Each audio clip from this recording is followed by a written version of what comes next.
Hi అండి. Welcome to Ramya kitchen. మనమైతే ఇవాళ గోంగూరతో కోడిగుడ్డు కర్రీ తయారిద్దామండి. ఇది చాలా టేస్టీగా ఉంటుంది. పుల్ల పుల్లగా చాలా టేస్టీగా ఉంటుందండి. ఇది చపాతీలోకైనా బాగుంటుంది, అన్నంలోకైనా కూడా బాగుంటుంది. దీంట్లో గోంగూరలో మనకు ఐరన్ బాగా ఉంటుందండి. కోడిగుడ్డు చెప్పనక్కర్లేదు, సంపూర్ణ ఆహారం అంటారు కదా కోడిగుడ్డు అనేది. ఈ కర్రీ ఇలా ఒకసారి ట్రై చేయండి, పర్ఫెక్ట్గా వస్తుంది. వీడియోని అయితే స్కిప్ చేయకుండా చూడండి.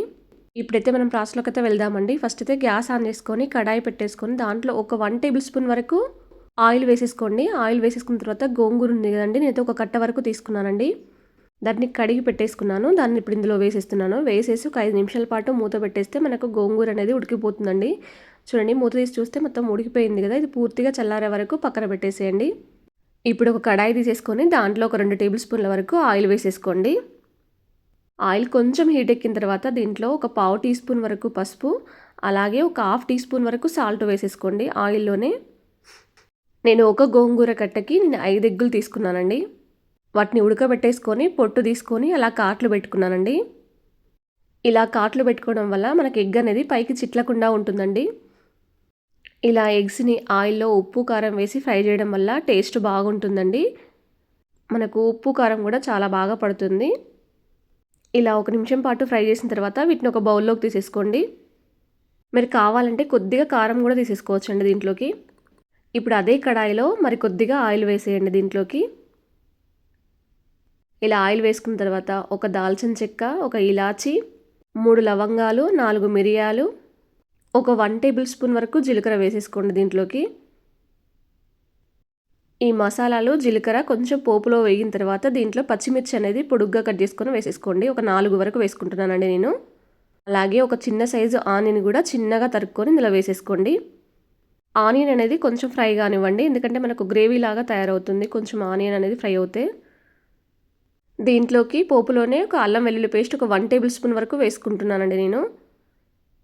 అలాగే పావు టీ స్పూన్ వరకు పసుపు వేసేసుకోండి. కొంచెం కలుపుకున్న తర్వాత దీంట్లో ఒక 2 టమాటాలండి చిన్నగా కట్ చేసుకొని ఇందులో వేసేసుకోండి. ఇవన్నీ వేసుకున్న తర్వాత ఒకసారి బాగా కలిపేసుకోండి.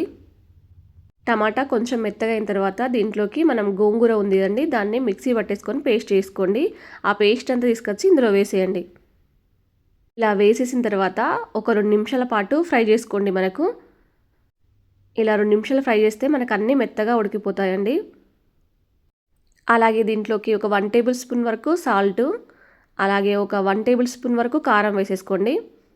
స్పైసీ అనేది మీరు తినేదాన్ని బట్టి చూసి వేసేసుకోండి. ఒక 1 టేబుల్ స్పూన్ వరకు ధనియా పౌడర్ వేసేసుకోండి. ఒక హాఫ్ టీ స్పూన్ వరకు గరం మసాలా వేసేసుకోండి దీంట్లోనే. మీరు ఇంకొంచెం స్పైసీ తినాలనుకుంటే ఒక హాఫ్ టీ స్పూన్ వరకు కారం వేసేసుకోండి. లేదంటే 1 టేబుల్ స్పూన్ వరకు గరం మసాలా వేసుకున్నా కూడా స్పైసీగానే ఉంటుందండి.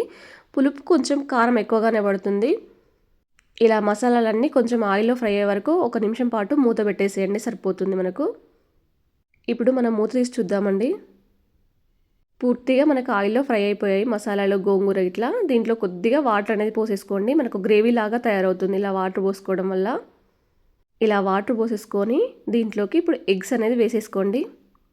ఎగ్స్ వేసేసుకొని ఒక 10 నిమిషాల పాటు మూత పెట్టేసేయండి. మనం 10 నిమిషాల తర్వాత మూత తీసి చూద్దామండి ఒకసారి. 10 నిమిషాల తర్వాత మూత తీస్తే నాకు ఆయిల్ అనేది పైకి అలా రిలీజ్ అయిందండి.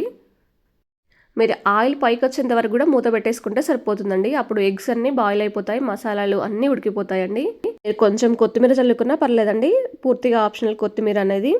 అంతేనండి, ఎంతో టేస్టీగా ఉండే గోంగూర కోడిగుడ్డు కర్రీ అనేది తయారైపోయింది. ఇది చపాతీలోకి తిన్నా కూడా చాలా టేస్టీగా ఉంటుందండి. ఈ కాంబినేషన్ ఒకసారి ట్రై చేసి చూడండి. మీకు ఈ వీడియో నచ్చిందా? మీ ఫ్రెండ్స్కి, రిలేషన్స్కి షేర్ చేయండి. అలాగే మీరు ట్రై చేస్తే ఎలా వచ్చిందో నాతో షేర్ చేసుకోవడం మాత్రం మర్చిపోకండి. మీరు first time welcome to Ramya kitchen అనే ఛానల్ చూసేది ఉంటే మాత్రం సబ్స్క్రైబ్ చేయడం మాత్రం మర్చిపోకండి.